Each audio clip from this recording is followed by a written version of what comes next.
എല്ലാവർക്കും കർത്താവായ യേശുക്രിസ്തുവിൻ്റെ നാമത്തിൽ സ്നേഹവന്ദനം. ഇന്ന് നാം വായനയ്ക്കും ചിന്തയ്ക്കുമായി എടുക്കുന്ന വേദഭാഗം വിശുദ്ധ മത്തായി എഴുതിയ സുവിശേഷം 12-ാം അധ്യായം 1 മുതലുള്ള വാക്യങ്ങളാണ്.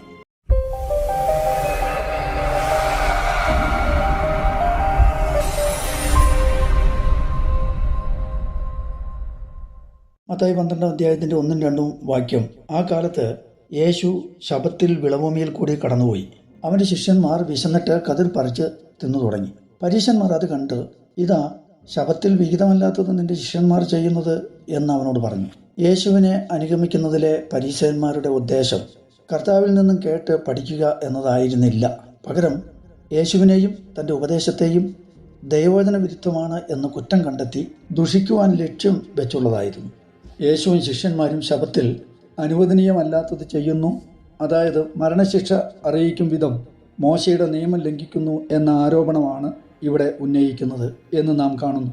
യേശുക്രിസ്തു അവരോട് തിരുവെഴുത്തുകൾ ഉദ്ധരിച്ചുകൊണ്ട്, ദാവീദ് തനിക്കും കൂടെയുള്ളവർക്കും വിശന്നപ്പോൾ ചെയ്തത് എന്ത്? അവൻ ദൈവാലയത്തിൽ ചെന്നു പുരോഹിതന്മാർക്ക് മാത്രമല്ലാതെ തനിക്കും കൂടെയുള്ളവർക്കും തിന്മാൻ വിഹിതമല്ലാത്ത കാഴ്ചയപ്പം തിന്നു എന്ന് നിങ്ങൾ വായിച്ചിട്ടില്ലയോ എന്ന് ചോദിക്കുന്നതായി 4-ാം വാക്യത്തിൽ നാം വായിക്കുന്നു. കർത്താവ് ഇവിടെ ഉദ്ധരിക്കുന്നത് 1 ശമൂവേൽ 21-ാം അധ്യായം 1 മുതൽ 6 വരെയുള്ള വാക്യങ്ങളാണ്. അവിടെ ദാവീദും അവൻ്റെ വിശ്വസ്തരായ കൂട്ടാളികളും ശൗലിനെ വിട്ട് ഓടിപ്പോയപ്പോൾ അവർ സഹായത്തിനായി ദൈവാലയത്തിൽ പുരോഹിതനായ അഹീമേലേക്കിൻ്റെ അടുക്കൽ വന്നു. അഹീമേലേക്കിന് അവർക്ക് കൊടുക്കുവാൻ സാധാരണ ഭക്ഷണം ഇല്ലായിരുന്നു. എന്നാൽ ആ പുരോഹിതൻ്റെ പക്കൽ ദൈവാലയത്തിലെ കാഴ്ചയപ്പം ഉണ്ടായിരുന്നു. ഈ അപ്പം അവനും കൂടെയുള്ളവർക്കും ഭക്ഷിക്കുവാൻ അനുവാദമില്ല, പുരോഹിതന്മാർക്ക് മാത്രമുള്ളതായിരുന്നു. എന്നാൽ അഹീമേലേക്ക് ദാവീദിനും സുഹൃത്തുക്കൾക്കും അവർ വിശുദ്ധി ആചരിച്ചിരുന്നത് കൊണ്ട് പുരോഹിതൻ ആ വിശുദ്ധ അപ്പം അവർക്ക് ഭക്ഷിക്കാൻ കൊടുത്തു എന്ന് വായിക്കുന്നു.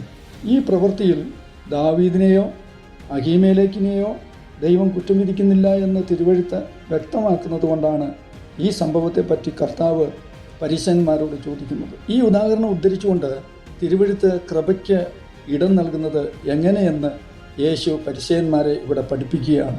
5-ാം വാക്യത്തിൽ ശബ്ബത്തിൽ പുരോഹിതന്മാർ ദൈവാലയത്തിൽ വെച്ച് ശബ്ബത്തിനെ ലംഘിക്കുന്നു എങ്കിലും കുറ്റമില്ലാതെ ഇരിക്കുന്നു എന്ന് ന്യായപ്രമാണത്തിൽ വായിച്ചിട്ടില്ലയോ എന്നും കർത്താവ് ചോദിക്കുന്നതായി നാം കാണുന്നു. കർത്താവ് ഇവിടെ പഴയ നിയമത്തിൽ ശബ്ബത്ത് നാളിൽ നിരോധിക്കപ്പെട്ട പല ജോലികളും ദൈവാലയത്തിലെ പുരോഹിതന്മാർ ശബ്ബത്ത് നാളിൽ ചെയ്യുന്നതായും എന്നാലും കുറ്റമില്ലാതെ ഇരിക്കുന്നതായും കർത്താവ് ചൂണ്ടിക്കാണിക്കുന്നു. സംഖ്യാപുസ്തകം 28-ന്റെ 9-ാം വാക്യത്തിൽ ശബ്ബത്ത് നാളിൽ പുരോഹിതൻ ഭോജനയാഗത്തിനായി യാഗമൃഗത്തെ കൊല്ലുക, തൊലി ഉരിയിക്കുക, കഷ്ണങ്ങളായി മുറിക്കുക, യാഗപീഠത്തിൽ വയ്ക്കുക, വിറക് വെട്ടുക, അടുക്കുക, തീ കത്തിക്കുക എന്നിങ്ങനെയുള്ള ശബ്ബത്തിൽ നിരോധിക്കപ്പെട്ട പ്രവൃത്തികൾ ചെയ്യുന്നതായി കാണുന്നു. എന്നാൽ ഈ പുരോഹിതർ ചെയ്യുന്ന ജോലികളൊന്നും ശബ്ബത്ത് ലംഘിക്കുന്നതായി ദൈവം കരുതുന്നില്ലെന്ന് വ്യക്തമാണ്. ഇങ്ങനെ പഴയ നിയമം ഉദ്ധരിച്ചുകൊണ്ട് തൻ്റെ വാഗ്ദാനങ്ങൾക്ക് അടിത്തറയിട്ട ശേഷം യേശുക്രിസ്തു തന്നെക്കുറിച്ച് തന്നെ ഒരു അതിശയകരമായ ഒരു അവകാശവാദം ഉന്നയിക്കുന്നത് നാം 6-ാം വാക്യത്തിൽ കാണുന്നു. എന്നാൽ ദൈവാലയത്തേക്കാൾ വലിയവൻ ഇവിടെ ഉണ്ട് എന്ന് ഞാൻ നിങ്ങളോട് പറയുന്നു. യഹൂദന്മാരുടെ ദൃഷ്ടിയിൽ ദൈവത്തിൻ്റെ ആലയത്തേക്കാൾ വലുത് ദൈവം മാത്രമായിരുന്നു. അതിനാൽ ഈ യഹൂദ നേതാക്കന്മാരോട് ദൈവാലയത്തേക്കാൾ മഹത്തായ ഒന്ന് ഇവിടെ ഉണ്ടെന്ന് 6-ാം വാക്യത്തിൽ യേശുക്രിസ്തു പറയുമ്പോൾ ദൈവം അവരുടെ ഇടയിൽ ഇപ്പോൾ ഉണ്ടെന്നും മാത്രമല്ല അത് താനാണ് എന്നും താൻ ദൈവമാണെന്നും വ്യക്തമാക്കുകയാണ് കർത്താവ് ചെയ്തത്. തുടർന്ന് 7-ാം വാക്യത്തിൽ യാഗത്തിലല്ല കരുണയിൽ അത്രേ ഞാൻ പ്രസാദിക്കുന്നു എന്നുള്ളത് എന്ത് എന്ന് നിങ്ങൾ അറിഞ്ഞിരുന്നു എങ്കിൽ കുറ്റമില്ലാത്തവരെ കുറ്റം വിധിക്കുകയില്ലായിരുന്നു. മനുഷ്യപുത്രനോ ശബ്ബത്തിനും കർത്താവാകുന്നു എന്ന് കർത്താവ് പറയുമ്പോൾ കർത്താവ് വീണ്ടും മത്തായി സുവിശേഷം 9-ാം അധ്യായം 13-ൽ ഉദ്ധരിച്ചത് പോലെ യാഗത്തിലല്ല ദയയിലും ഹോമയാഗങ്ങളെക്കാൾ ദൈവപരിജ്ഞാനത്തിലും ഞാൻ പ്രസാദിക്കുന്നു എന്ന് ഹോശേയ പ്രവചനം 6-ാം അധ്യായം 6-ാം വാക്യമാണ് ഉദ്ധരിക്കുന്നത്.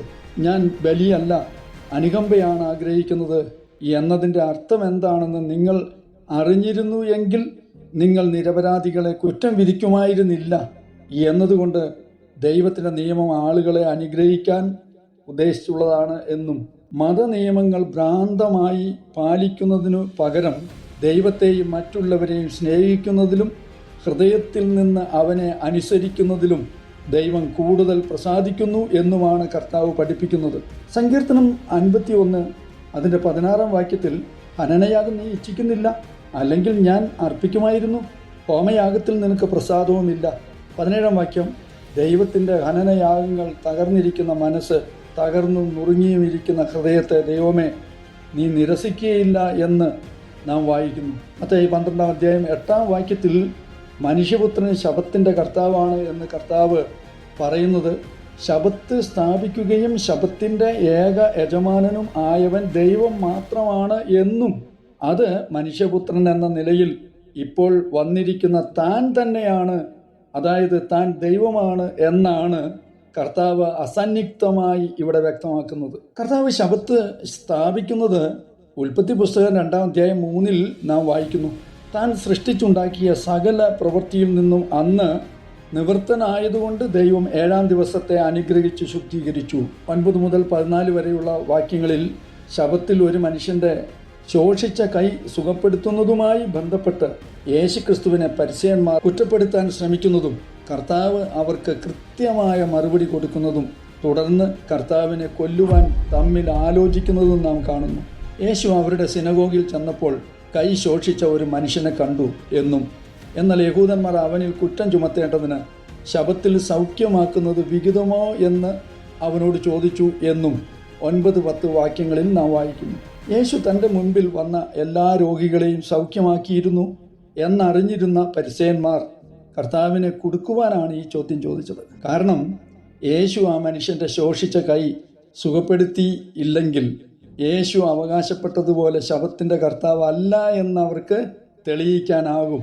എന്നാൽ യേശു ആ മനുഷ്യനെ സുഖപ്പെടുത്തിയാൽ അത് ശബത്തിൽ വേല ചെയ്യുന്നതാകൊണ്ട് സിനഗോഗിൽ എല്ലാ ജനങ്ങളുടെയും മുമ്പിൽ ദൈവം പഴയ നിയമത്തിൽ ശബത്തിൽ നിരോധിച്ച പ്രവൃത്തികൾ ലംഘിക്കുന്നതായി പരിസയന്മാർക്ക് തെളിയിക്കുവാനാകും. അങ്ങനെ എല്ലാവരുടെയും മുമ്പിൽ നിയമലംഘകനായി ദൈവദൂഷകനായി ഒക്കെ കർത്താവിനെ കുറ്റം ചുമത്താനാകും എന്നവർ കരുതി. 11-ാം വാക്യത്തിൽ, നിങ്ങളുടെ ഇടയിൽ ഒരു ആടുള്ളവൻ അത് ശബത്തിൽ ഒരു കുഴിയിൽ വീണാൽ അവൻ അതിനെ പിടിച്ച് പുറത്തെടുക്കുകയില്ലേ എന്ന് ചോദിക്കുന്നു.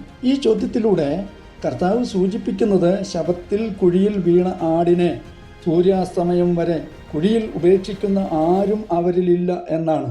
അവർ ഓരോരുത്തരും താൻ്റെ ആടുകളെ വേണ്ടത്ര പരിപാലിക്കും. അവർ ശബത്തിൽ തൻ്റെ കുഴിയിൽ വീണ ആ വളർത്തുമൃഗത്തെ പോലും കുഴിയിൽ നിന്ന് പിടിച്ചു കയറ്റുന്ന പ്രവൃത്തി ചെയ്യുകയില്ലയോ എന്ന് 11-ാം വാക്യത്തിൽ കർത്താവ് ചോദിക്കുന്നു. ഇത് ജനങ്ങളുടെ ഇടയിൽ പൊതുവായതും അംഗീകൃതവുമായ ഒരു ആചാരമായിരുന്നു എന്ന് യേശുവിൻ്റെ ചോദ്യത്തിൽ വ്യക്തമാണ്. അവരിൽ ആരും അങ്ങനെ ചെയ്യാൻ രണ്ടാമതൊന്നും ആലോചിക്കില്ല. മൃഗത്തിൻ്റെ ജീവൻ രക്ഷിക്കേണ്ടതിന് ഇത്തരത്തിലുള്ള അനുകമ്പ ആവശ്യമാണ്. അതുപോലെ ശബത്തിൽ മറ്റുള്ളവരെ സഹായിക്കുന്നതിൽ നിന്ന് ദൈവം ആളുകളെ വിലക്കുകയില്ല. ദൈവത്തിൻ്റെ ന്യായപ്രമാണം പഠിപ്പിക്കുന്നവരെന്ന നിലയിൽ പരിസയന്മാർക്ക് ഈ ജ്ഞാനമില്ലായിരുന്നു എന്ന് കർത്താവ് ഓർമ്മിപ്പിക്കുന്നു. അപകടം നേരിടുന്ന തങ്ങളുടെ ആടുകളെ ഉടൻ രക്ഷിക്കുമായിരുന്നു എങ്കിലും അവരുടെ നിയമങ്ങൾ ഒരു മനുഷ്യൻ്റെ ബലഹീനതയിൽ അവനെ സഹായിച്ചുകൊണ്ട് അവനെ സ്നേഹിക്കുന്നതിൽ നിന്ന് ആളുകളെ തടഞ്ഞു എന്ന വിരോധാഭാസം കർത്താവ് വ്യക്തമാക്കുന്നു എന്ന് നാം ഇവിടെ കാണുന്നു. പരിസയന്മാരുടെ നിയമത്തെ പ്രതിയുള്ള എരിവ് സ്നേഹത്തിലും കരുണയിലുമല്ല, സ്വാർത്ഥതയിൽ കേന്ദ്രീകരിച്ചിരുന്നു എന്നത് വ്യക്തമാണ്. കർത്താവിൻ്റെ ചോദ്യത്തിന് പരിസയന്മാർ ഉത്തരം നൽകാത്തതിനാൽ ക്രിസ്തു തന്നെ ഉത്തരം നൽകി എന്ന് 12-ാം വാക്യത്തിൽ നാം കാണുന്നു.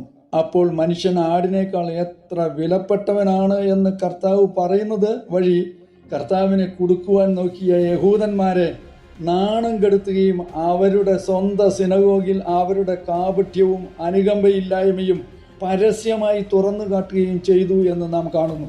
മീഖ പ്രവചനം 6-8 വാക്യത്തിൽ, മനുഷ്യ നല്ലതെന്തെന്ന് അവൻ നിനക്ക് കാണിച്ചു തന്നിരിക്കുന്നു, ന്യായം പ്രവർത്തിപ്പാനും ദയാതൽപരനായിരിക്കാനും നിന്റെ ദൈവത്തിൻ്റെ സന്നിധിയിൽ താഴ്മയോടെ നടപ്പാനും അല്ലാതെ എന്താകുന്നു യഹോവ നിന്നോട് ചോദിക്കുന്നത് എന്നെഴുതിയിരിക്കുന്നു.